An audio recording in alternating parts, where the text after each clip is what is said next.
tools we need, and investment in capital is just about replacing the ones that break. Himalaya. Hello. Thanks for joining us on Think Like an Economist, which is a Himalaya learning production. Go to himalaya.com/econ to get exclusive content and enter the promo code ECON to get your first 14 days free. To find out more about Himalaya Learning and to try out our extra material, head to himalaya.com/econ and get your first 14 days free by using the promo code ECON at checkout. It's time to think like an economist.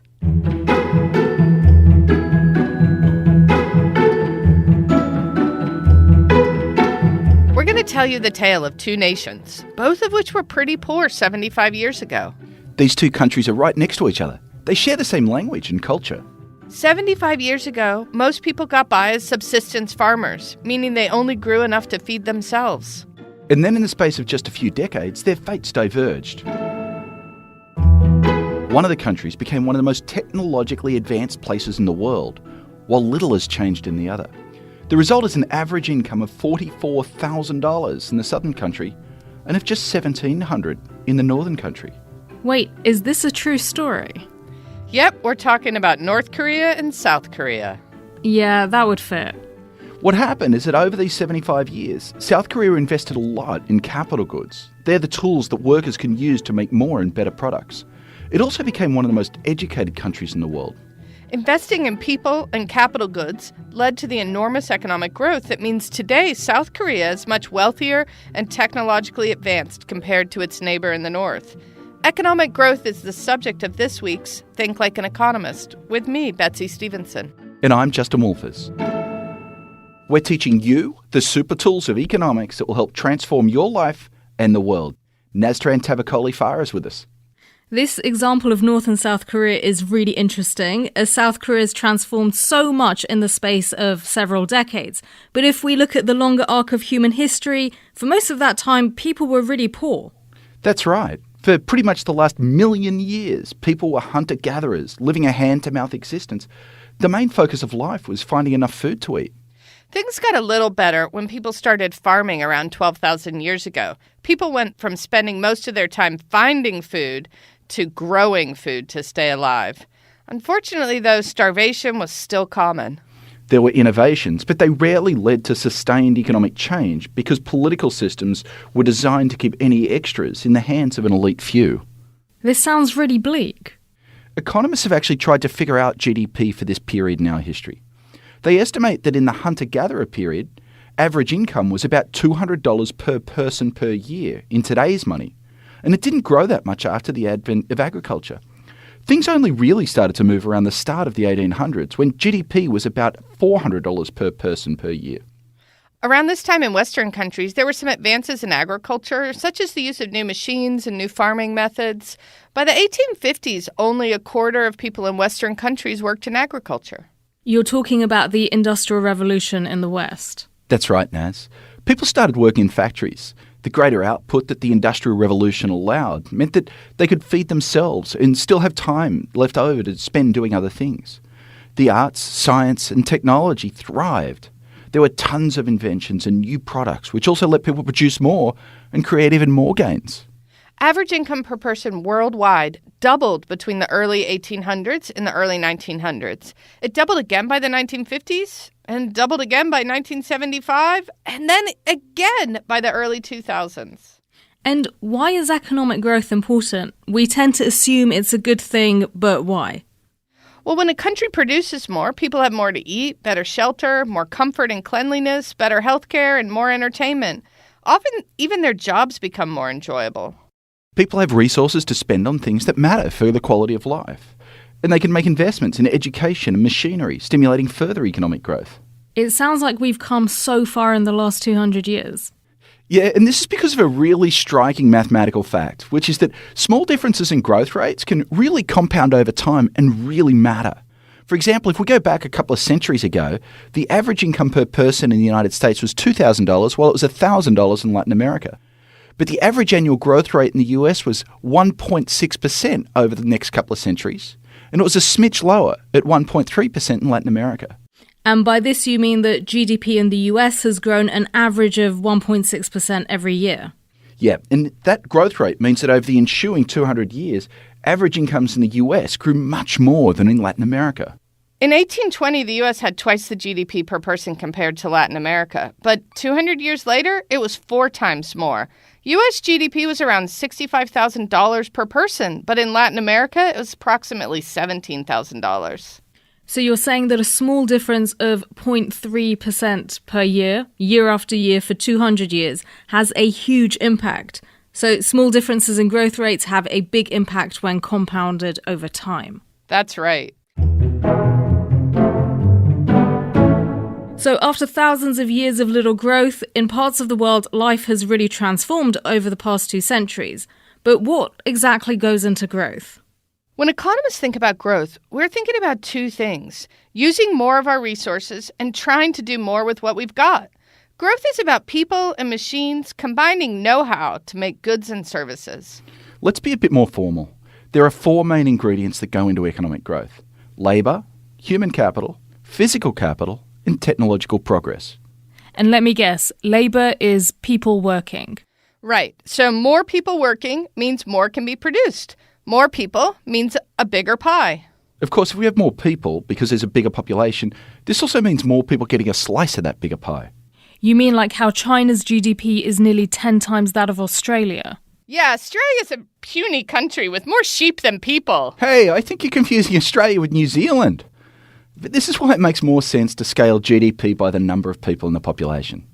Australia has a GDP per person or average income of nearly $60,000, while China's is less than $10,000. But China has a lot more people. So when we talk about economic growth, we really should be focusing on how things change on a per-person basis. GDP per person can fall if people start working less, like if a lot of people decide to retire early or live longer without working. And it can rise if more people decide to work, like when more women started working out of the home.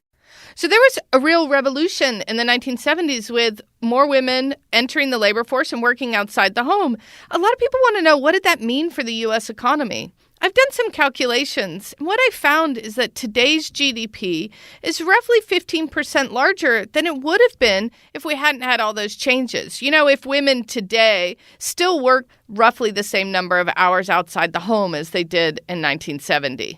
That's one reason I've been so worried about how a lack of childcare in the United States led so many women to leave the labor force in 2020. We need those women to come back if we want to be able to produce as much as we were prior to the pandemic. Childcare workers count when it comes to GDP, but oddly enough, a parent staying home to care for their kids doesn't. In our last episode, we said that GDP may be a helpful measure of well-being, but it doesn't take into account how we value our time not working, or even how we produce things at home. So we want to be a little careful here. We don't want all women to think that they have to work because of GDP. What this is really about is comparative advantage. Remember, that taught us that it makes more sense for a parent to do what they do best and to allow a teacher to focus on educating the kids. Focusing on comparative advantage is how we really maximize our standard of living. When parents stay home, those gains from trade are lost. And what about the kids? Don't they learn more from teachers? Well, I think they do. We do know that a good education helps kids grow up to be more productive as adults, who will then earn more. So a solid childhood education helps future economic growth. This takes us to our second ingredient, which is human capital. This is about how skilled workers are, and it is also about education. When workers have more skills, such as through more or better education and training, they produce more. We all know what it means to be more productive individually. But that productivity also matters for economic growth. One way we get economic growth is through increasing labour productivity. That is, increasing the quantity of goods or services each of us produces per hour. This makes it sound like everyone should go to university, but surely that can't be right. There are a lot of jobs where you don't need a university degree. Oh, Naz, if it were 100 years ago, you'd be saying the same thing, but you'd have been saying it about high school rather than college. Oh, not all these people need a high school degree. To take advantage of technological change, you need people with education. In the 20th century, the faster economic growth of the United States was partly made possible by educating more people than any other country. People with more education can focus on more advanced production techniques.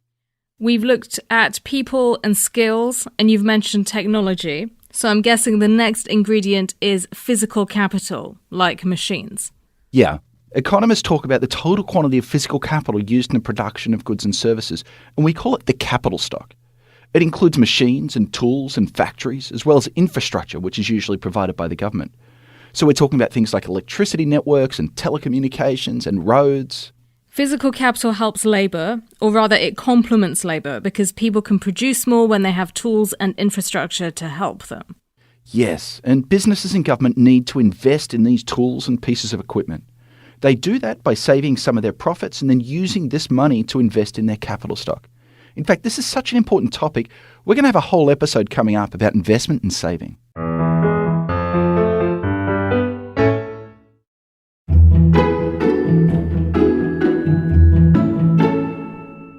Investments in machines and human capital is just not going to be enough to get sustained economic growth. To do that, we're going to need our fourth ingredient, technological progress.